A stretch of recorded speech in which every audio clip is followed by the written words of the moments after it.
Hi everybody, we wanted to start this film and talk about the trip from the urologist to the neurologist. So when we left off last time, I had gone to the urologist and we had done a bunch of tests and there was nothing totally conclusive. And so that led to a referral to the neurologist.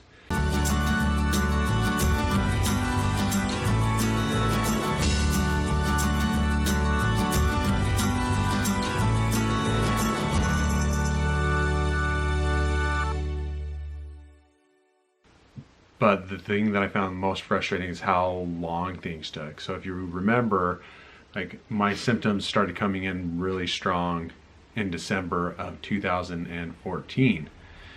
And I didn't see the neurologist until the end of summer 2015. So the neurologist had me do several physical exercises, essentially, is what they amount to. Had me walking in a line, had me walking on my heels, had me walking on my toes, had me closing my eyes and touching my index finger to my nose, had me following his finger from side to side.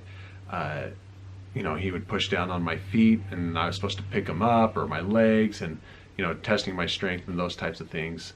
A lot of hand-eye coordination stuff, physical strength stuff, and coordination, just to see, and balance, just to see where I was at. And when he was talking about some of the tests, he was talking about let's do a blood test, and let's also do an MRI on your brain and I think neck. And he said something to the effect of, we want to do these things so that we can rule out the possibility of a neurological disorder like multiple sclerosis. And when he said those words, multiple sclerosis, it rang like a bell in my head that was the answer. And in that moment, even though he was only talking about ruling it out, that's when I knew that I had MS. And I know that it's easy to say, well, people just jump to the worst conclusions when they're worried about health issues. But like my worst conclusion was like cancer. Even when I thought about the possibilities of cancer, it just didn't feel like I had that. I had a hard time believing that that's what my issue was. But for one reason or another, when he said MS, I knew, like there was no question in my mind that that's what it was. The MRI came back with white spots. Plaque is what they often refer to it as, but the white spots represent areas where you've had some damage done to your myelin and to your central nervous system, essentially, to your nerves. And so that's pretty significant to find that. However, even though it is significant, it's not enough to say, okay, you definitely have MS. It's just one of the pieces that you have to be able to come to a conclusion that you have MS. Sorry to No, jump in here. Also, that you had a couple of spots on your brain. Mm-hmm. You had a spot on your neck or something. Mm-hmm. We would later find out you have more down your back. Right. A lot of times, maybe this is risky to say, but people have more spots on their brain, mm-hmm. bigger spots, more significant spots on their brain that would lead to a diagnosis of MS, or even would have that throughout the course of their life and their disease.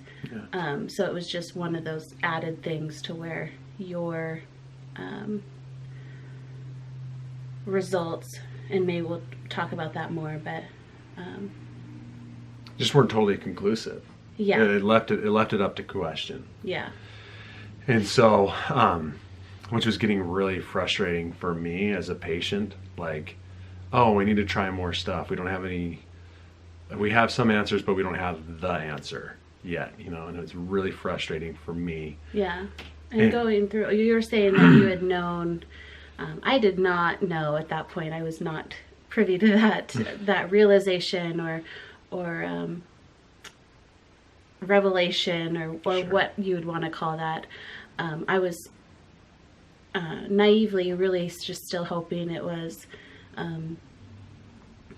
a vitamin deficiency or some sort of, gluten intolerance or just something much, though those are difficult and those are life-changing as well.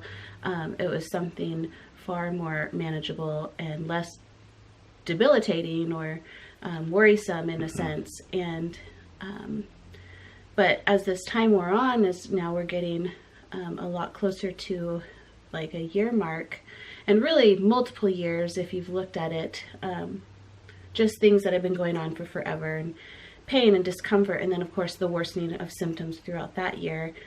It was very discouraging. It was a really frustrating time and scary time, and you almost start hoping for, just tell me I have MS, just tell me Right. you have something. If anyone's feeling that way, we get that, because at least then you have an answer and you have a way to move forward. And at Right. this time we were just getting test result after test result that showed something was off, something was unique, as we kept hearing, but nothing conclusive. And sometimes that can be seen as a great result, something that's hopeful or something to look forward to. In our case at the time, it felt not that way. It just, Yeah, I've got to jump in about that word unique.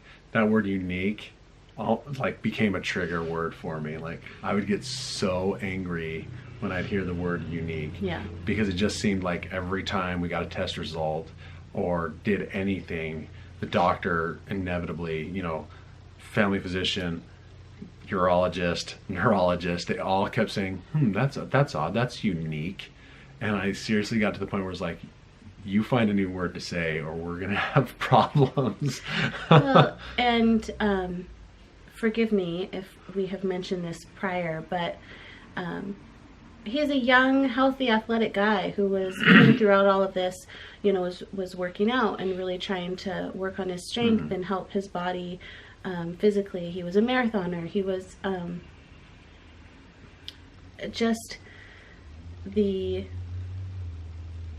dare I say, just a poster child of like this young fit dad. And well, I would think so, but nonetheless, it took years, and why it was such a struggle, even when he went in just for his back pain or very different problems. It's really hard because people would look at him, and the doctors would tell us, it you walk in here and you look like everything should be fine. Right. And part of that also is, this disease. You were just saying that that's the frustrating thing when you walk into a doctor's office and you look completely fine, but you've got something seriously wrong with you. Yeah, it just takes that much longer to figure it out. And so unless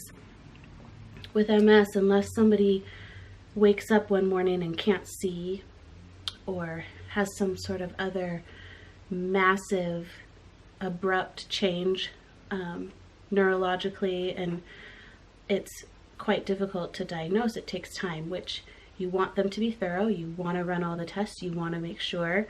But when you're the person waiting, or the wife of the person waiting or something, not to put myself in the same boat, but nonetheless, I don't want you to hurt or feel frustrated at all that, and that, you take that on as the spouse.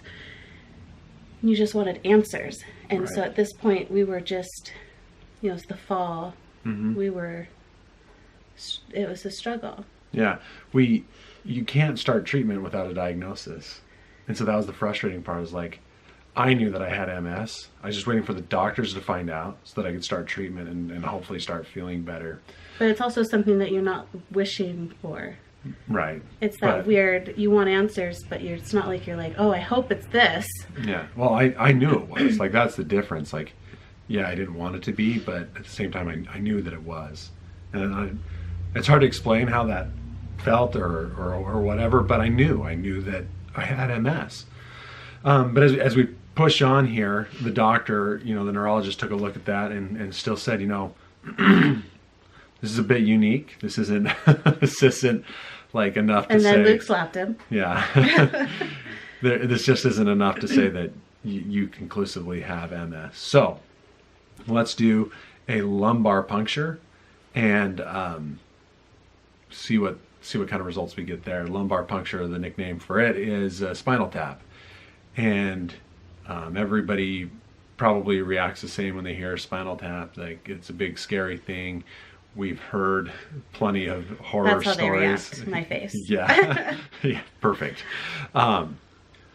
You hear all the horror stories of spinal taps or lumbar punctures, and I will tell you that mine was not that big of a deal. It was a big deal, but like, it wasn't a horror story. I went in, I got a lumbar puncture done, and it did take me a while to recover, but it's not as bad as you hear. So I ended up, going to work, doing the morning meeting, and then going to the hospital to have the procedure done. And like I said, I'd be lying if I didn't admit that I was nervous, but the procedure wasn't too horrific. Well, it wasn't horrific at all. And while it was happening, it wasn't even scary. I was awake through the whole thing. I'm talking to all the doctors and nurses that are in the room, and we really were just having like regular conversations. And there was one point where it felt, some heavy pressure, but really that was it. And so if you end up having to get a lumbar puncture, don't sweat it. It's not, at least for me, it wasn't a horror story, and it went fine. The downside of getting it done is that they are removing, fluid from your spinal cord, which is all spinal column. Thank you. There's also the same fluid that surrounds your brain. And so when I got done with the procedure, they tried to incline my bed just a little bit, and it was just enough to put some pressure on my brain since the fluid wasn't there to pad it anymore. Got a headache, so I had to lay down flat for a couple hours. So that was the downside of it, is that and that doesn't happen to everybody. Sometimes they can leave you up just a little inclined. They don't ever let you get all the way up, because it will happen if you do get all the way up. Too fast, right? So that was the unfortunate part for me, is that I ended up on my back for a couple of hours afterward. He stayed in the hospital a little bit longer than he would have had he not had that. He did have that spinal headache, and so there was a little more, TLC that had to go in to that. And I know that you did stay there just in the outpatient room or whatever it is for a while longer than they had originally planned. But it's also a common part of it, a common risk or possibility, and so you did get that. And so even with that, though that was uncomfortable, like pain wise, I don't think that any of it was there was, painful. They raised me up, and that was like the only pain. Like all of a sudden it was like an instant headache, and then they laid me down, and it kind of went away just as fast as it came. But then the other part of it was just that then you did end up taking a few days off from the office, right? A couple of days or something. Of course, you didn't have that plan, but I had in my head that I knew it was going to be a couple of day thing, where you were just sensitive. You just had to lay down, not like emotionally, I just didn't do too much. That's all I laid around the house. You just needed to rest. And so if that's something that you're needing to, it was it's a common and important step because of what they're looking for in that spinal fluid. They're looking for a few proteins, right? And the ratios and things that are in those results indicate certain diseases or not. So it's important, right? Which was another opportunity for my neurologist to use the word unique, because they look at 3 proteins, and 2 of them were normal and 1 was slightly abnormal, which generally they see 2 proteins that are abnormal when it comes to MS. And so it was odd and unique, and so still not totally enough to call it MS, make the diagnosis. Confidently. Yeah. So it definitely was looking like it was going to be multiple sclerosis. And in like every procedure and every test, even like with the urologist or with our family doctor, like blood work or with everything, every time you go in to get a result or every test you do, you are hoping and expecting to finally get the answers. Mm-hmm. And so it was just another, several weeks or whatever of waiting to just find out that how unique you really are. Yep, I'm just unique. But that's a really trying time because and meanwhile here he's just not feeling well. Yeah. He's things that have been going on are still going on, and they don't have answers, or you don't have any hope of how do we fix this? How do we get better? Will he get better? Mm-hmm. How serious is this? And anyway. Yeah. So it's just more time, right? So it was stressful, and like I couldn't walk well. My balance was terrible. I was going to the bathroom all the time. Stress is not good for MS. But like, here's all these stressful factors, and then not to like pour it on, but just to let you in a little bit more. Like at the same time of this lumbar puncture, like Sue's had a miscarriage. It was a lot. It was just a lot. I mean, there was just a lot going on there. So as we push forward here, the neurologist, after looking up the results from the lumbar puncture, still, some stuff that suggests MS, but still wasn't comfortable giving a diagnosis. So he actually referred me to another neurologist who specializes in MS, and that appointment was made for December of 2015, and got down to that appointment, spelled out my medical history, which is really important to know. I found out, I assume it's important to know for any appointment that you have with your doctor, but with MS especially, that's kind of what they lean on is, okay, what kind of symptoms have you had throughout your history of your life? And so mine goes clear back to high school. So I start there and I give them all the details, and because I'd done it so many times with the other doctors, I was really good at it. So she just had to make her notes, and then afterwards she did the same kind of physical exams and exercises with me of how I walked and how I balanced and how my hand-eye coordination was and how my coordination in general was.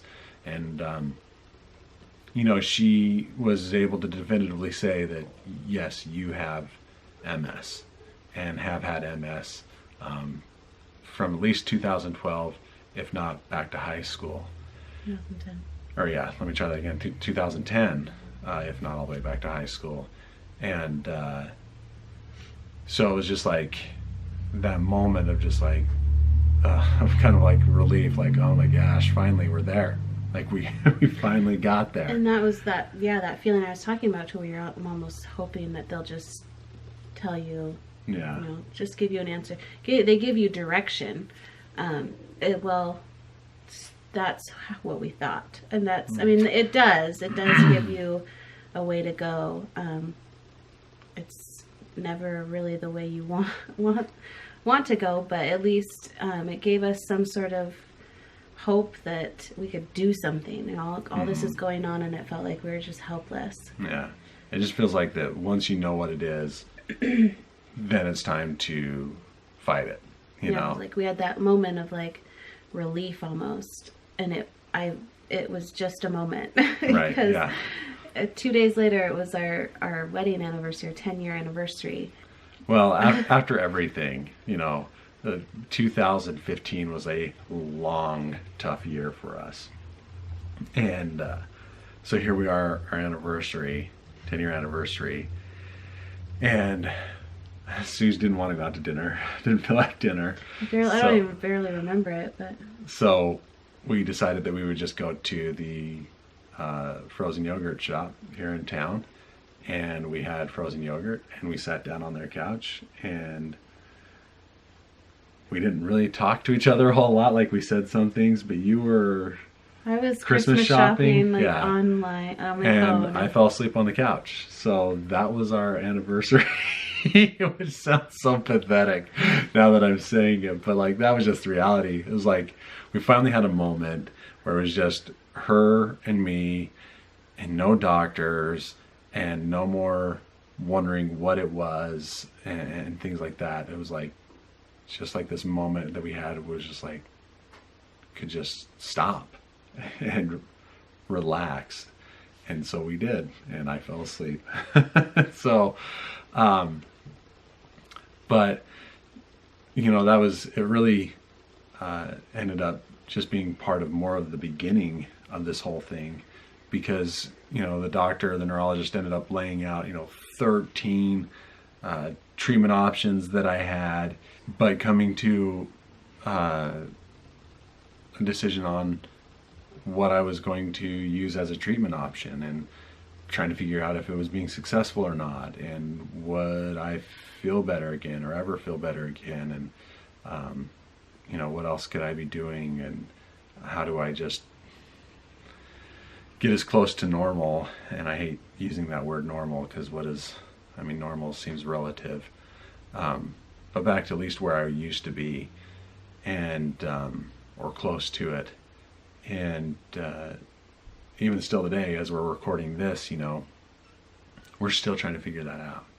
And I mean, at least I can say I'm confident in my treatment option that I've picked. But as far as dealing with symptoms and different things like that, like, you know, I'm still trying to figure that out. I still have a lot of back pain. I still deal with fatigue. Even right now, like, I feel like I could fall asleep. It's not very late at night, and I feel like I could go to bed right now.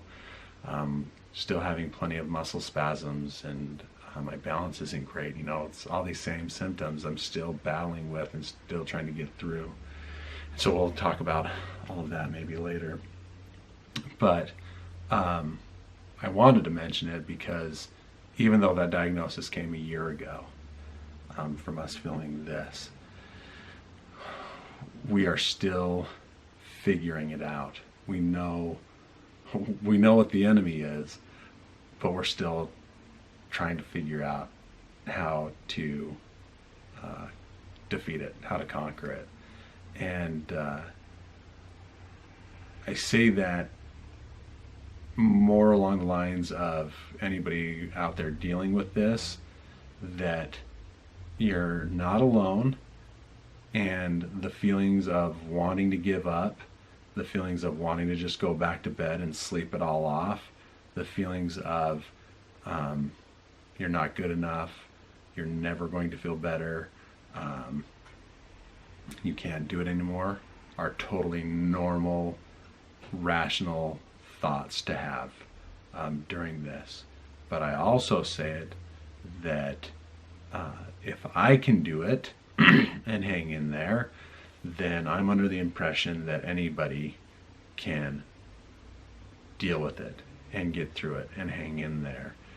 And that's like our main message. Like, I hate talking about all this terrible stuff, but we're trying to do it in the sense of not complaining, but saying that there are others out there going through this, and we're in it together, and we're going to get through it, and because we can get through it, you most certainly can get through it. And that's pretty much it. I mean, we just don't want to complain. We just want to help, and we want to, I mean, and I'll be selfish and say that I want to know that I'm not alone either. You know, it's comforting to know that there's others out there that are having the same struggles, and that they're getting through it. You know, I do have a friend that I've known for a while that has MS, and he's in a wheelchair, and he doesn't know it, and maybe I should tell him, but I look at him as inspiration because his symptoms are worse than mine, and yet he still just keeps moving forward, and that's an inspiration to me. So that's all I have to say about that. I certainly want to spread, awareness or information about MS and share what it is we learn or what we experience, because I don't think it's random what God gives you to walk through, and I think that there's a great purpose here. But if there's anything that I've learned, it's that we can all relate to one another. So it might not be MS that you're walking through, it might not be miscarriages, it might not be different things that we'll talk about that, like he said, we don't want to complain, but sometimes it's refreshing to just hear the facts and just know something hard happened. Mm-hmm. Something hard is happening. We're going through some struggles. Everybody struggles in life. That is the one constant. That is life, and for all of us.